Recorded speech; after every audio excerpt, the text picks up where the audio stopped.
Wanita hilang, vonis mantan OB cuma 3 tahun, Inul ikhlas.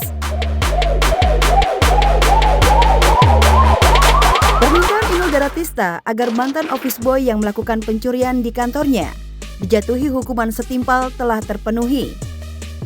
Leon Tada, terdakwa yang pernah bekerja di kantor pusat bisnis karaoke milik Inul, divonis penjara selama 3 tahun oleh Majelis Hakim Pengadilan Negeri Jakarta Utara karena terbukti melakukan pencurian uang, mobil, dan laptop dari kantor sang goyang ngebot.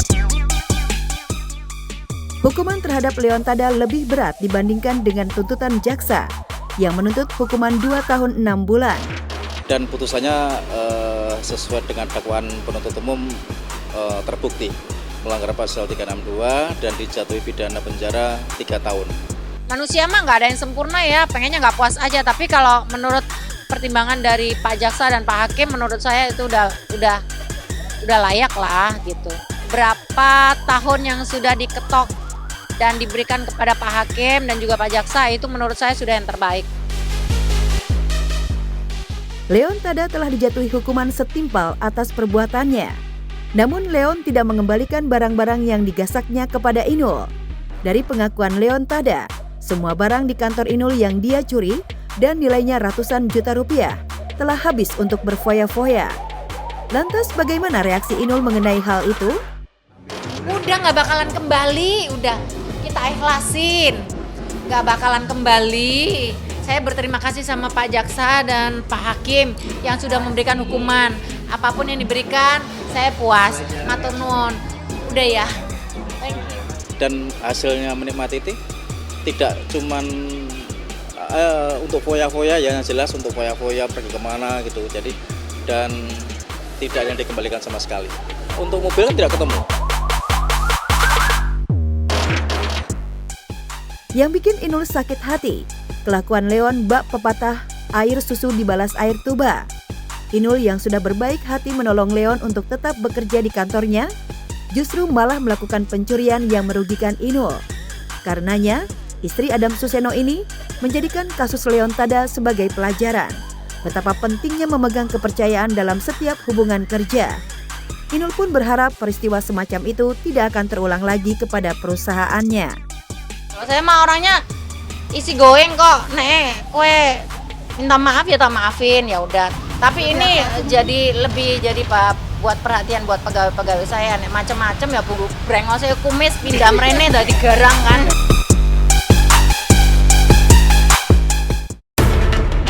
Demi bertemu anak, Paula rela menunggu di sekolah.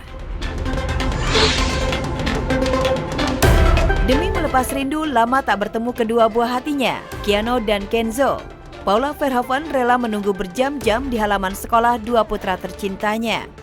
Udah tadi dari pagi nih, dari jam 9 pagi udah datang ke sekolah.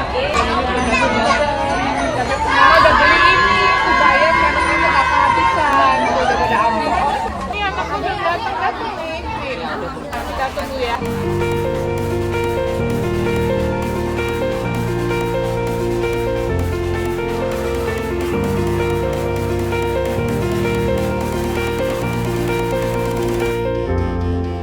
Ya, perjumpaan singkat dengan Keanu dan Kenzo seolah menjadi obat pelipur rindu Paula. Setelah sekian lama, ia tak bisa merasakan jadi ibu seutuhnya untuk sang putra. Bahkan, gara-gara hanya bisa bertemu anak di sekolah, tak sengaja model cantik itu sempat bertemu suaminya Baim Wong di sekolah. Dalam video viral di media sosial, Baim sempat menyapa hangat Paula seakan membuka asa keduanya islah.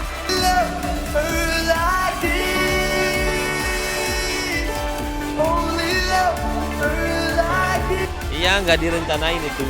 Iya, karena kan juga beritanya kemana-mana, nggak apa-apa. Di balik sapaan ramah Baim terhadap Paula di sekolah anak, ternyata masih menyimpan sekam permusuhan. Faktanya, kubu Paula sampai saat ini nyaris tanpa henti mengklaim tersiksa dengan sikap Baim yang mencabut hak Paula sebagai ibu bagi kedua anaknya. Paula itu sangat tersiksa sebenarnya gitu kan, karena tidak bisa bersama anak-anak, karena dia tuh sangat dekat dengan anak-anak. Ya, sampai saat ini proses perceraian Baim Wong dan Paula masih bergulir panas di Pengadilan Agama Jakarta Selatan. Kemarin, kubu Baim kembali menghadirkan saksi fakta perselingkuhan Paula. Meski kubu Paula mengklaim beberapa saksi yang dihadirkan Baim tidak menguntungkan pihaknya, tak bisa dipungkiri Paula tak bisa hidup tenang lantaran terancam tak dapat hak asuh anak. Hak asuh itu sudah ada aturannya, jadi salah satunya terkait dengan apa yang terbaik dari anak. Sekarang bukan zamannya lagi anak dijadikan sebagai objek, tapi sekarang anak itu subjek. Dia punya hak untuk menentukan nasib.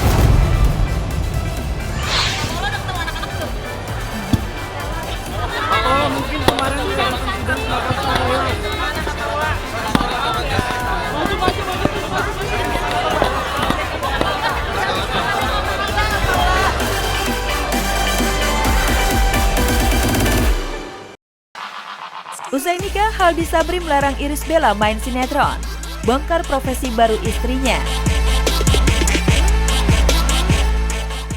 Keharmonisan pasangan Irish Bella dan Haldi Sabri semakin menunjukkan keromantisannya.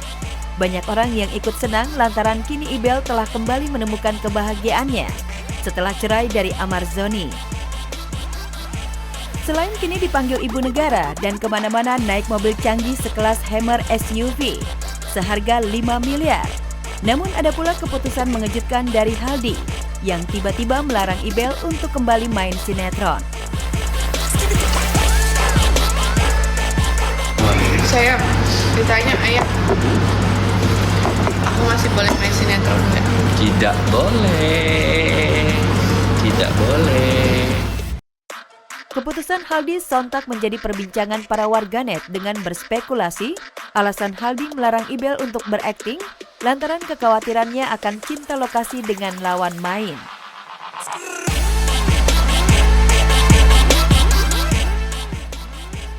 Kan lamarannya di Mekah, bulan madunya di mana? Kita bulan madunya di Bandung, guys. Tusuk pipinya mana ya? Kemunculan pertama kali Haldi dan Ibel saat melakukan siaran langsung di platform media sosial. Haldi juga tegas tak mau diberikan gift yang memang sedang tren di acara live-nya itu. Nggak usah kasih gift ya, guys. Santai aja, guys. Langgeng ya. Yeah. Pada momen siaran langsung itu juga, Haldi pamer jabatan Ibel saat ini. Setelah pensiun jadi bintang sinetron, kini Ibel bekerja di perusahaan suaminya sebagai eksekutif produser. Meski di balik layar, itu artinya Haldi masih membolehkan Ibel berkecimpung di dunia entertainment. Eksekutif produser loh, guys. Jangan lupa, guys, nanti nonton film kita Di bioskop-bioskop kesayangan Anda. di bioskop-bioskop kesayangan Anda. Hari pertama tayang. Kapan Ya. emang? Nanti pasti akan dikabari. Siapa? Yang jelas Ibel memang sangat dimanja. Sejak dirinya resmi menyandang status sebagai istri pengusaha minyak Haldi Sabri, di lain sisi, gak puas live selama 1 jam itu juga diwarnai pertanyaan dari netizen yang masih penasaran. Akankah nantinya Haldi dan Ibel berencana memiliki momongan buah cinta mereka? Beginilah jawaban mengejutkan Haldi. Ada rencana nambah anak lagi nggak? Insya Allah.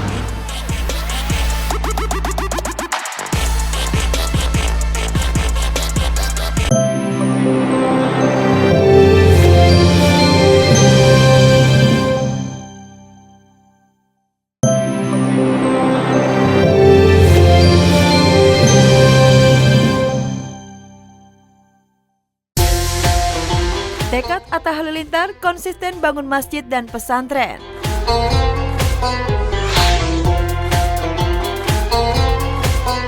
Meski disibukkan dengan aktivitas duniawi, Atta Halilintar masih tetap menjalankan proyek sosial penanaman modal akhirat. Ya, Atta sedang membangun masjid yang keempat sebagai ladang amal jariahnya. Masjid yang masih dalam tahap penyelesaian pembangunannya itu ditunjukkan Atta pada laman akun pribadi media sosialnya. Meski pembangunannya belum selesai, namun sudah terlihat bentuk luarnya, berupa kubus dengan atap bertingkat. Ini sudah 85%. Semoga segera jadi. Ada di daerah Bogor ke sana, ada di beberapa daerah juga, ada Cianjur, alhamdulillah ya Allah. Tidak banyak selebriti yang konsisten membangun 4 masjid di lokasi berbeda, seperti yang dilakukan Atta. Bentuk masjid yang dibangun Atta tidak selalu sama. Ada yang bentuknya sederhana, dan ada juga yang memiliki fasad modern. Selain membangun masjid, Atta Halilintar juga membangun pesantren. Pesantren bernama Atta Binauma yang berlokasi di Cianjur, Jawa Barat, telah beroperasi dan menjadi ladang amal jariah bagi Atta.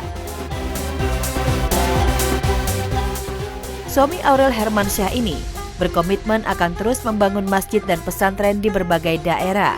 Ternyata ada maksud mulia dari Atta memilih mendonasikan penghasilannya untuk membangun sarana ibadah dan pendidikan agama Islam. Karena punya target setiap tahun 1 masjid gitu. Semoga bisa.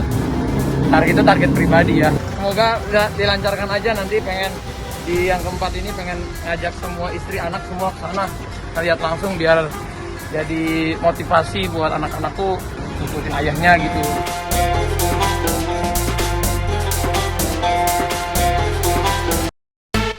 Gak hadir di sidang cerai, Asri Welas lebih pilih liburan bareng anak. Demi menebus waktu yang hilang bersama ketiga anaknya, Gilbram, Gibram, dan Gibrar, lantaran kesibukannya yang padat sepanjang tahun 2024 ini, Asri Welas mengajak anak-anak liburan tipis-tipis ke kawasan Pulau Payung, Kepulauan Seribu. Anak-anak tampak begitu antusias sembari menikmati perjalanan.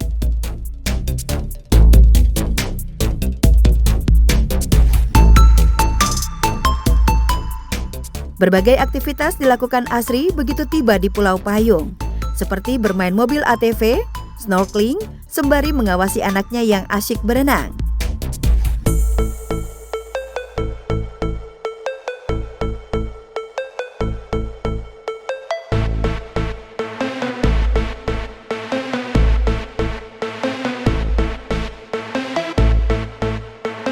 Memilih liburan bersama anak-anaknya, tampaknya Asri nggak ingin suasana liburan terganggu dan diribetkan dengan urusan persidangan, sehingga ia pun nggak hadir pada sidang lanjutan dengan sang suami, Galih Rida Raharja, yang berlangsung pada 18 Desember kemarin. Ya, hari ini follow up dari kemarin ya. Jadi kemarin kan sudah saya diharapkan dengan jawaban tuh dari agreement kita berdua. Jadi saya sudah submit secara hard copy agreement kita berdua yang mengenai harta gunung gini dan hak asuh anak. Sementara itu Galih datang sendiri yang agendanya menyerahkan jawaban Galih kepada hakim. Galih pun menyetujui semua gugatan yang diajukan Asri, seperti hak asuh anak, harta gonogini, hingga pendidikan ketiga anaknya sebesar 15 juta rupiah per bulan. Ada harta gonogini sudah dibagi dan ada hak asuh anak yang sudah diberikan juga ke Mbak Asri. Jadi semua sudah saya jawab dan semua sudah oke. Jadi nextnya minggu depan tuh lebih ke arah pengusulan dan saksi. Iya, satu anak tuh 5 juta ya, kurang lebih 5 juta satu anak dalam sebulan ya. Itu juga di luar dari biaya-biaya yang lain, kalau ada sekolah, rumah sakit itu masih di luar itu. Demi tiket grand final, 3 kontestan KDI berebut legasi legenda dangdut. Babak top 3 KDI semalam benar-benar menguji kualitas bintang Karen, Iva, dan Andin. Bagaimana tidak, setelah proses menegangkan lewat aksi Master Fakir Limbat memilih lagu, ketiga calon bintang 2 dekade KDI 2024 sama-sama berebut legasi 3 legenda dangdut tanah air. Dengan tantangan membawakan lagu milik 3 legenda dangdut, Elvi Sukaisi, Rita Sugiarto, dan Mansyur S secara acak. Namun begitu tega, kau rampas segalanya. Inikah balasannya, akhlak teman setia. Serba salah, setiap jumpa selalu mengandara.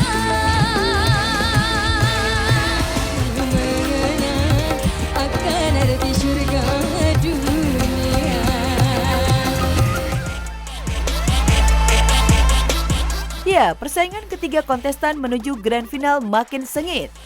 Demi tiket grand final KDI, di atas panggung top 3 semalam, Iva, Andin, dan Karen all out menyuguhkan penampilan terbaik.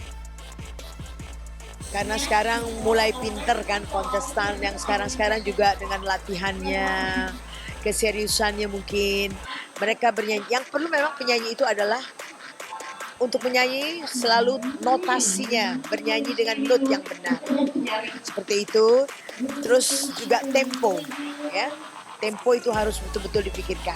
Kalau mau improv juga selalu improv yang tepat pada note kemauan lagu itu. Dan yang harus lagi disertakan jiwa atau rasa. Bagaimana kemauan daripada syair itu sendiri. Sayang, setelah menyuguhkan penampilan terbaik, langkah satu di antara 3 kontestan harus terhenti dan gagal melaju ke babak grand final KDI malam ini. Kita hitung 1, 2. Grand finalis pertama kita adalah 3. Selamat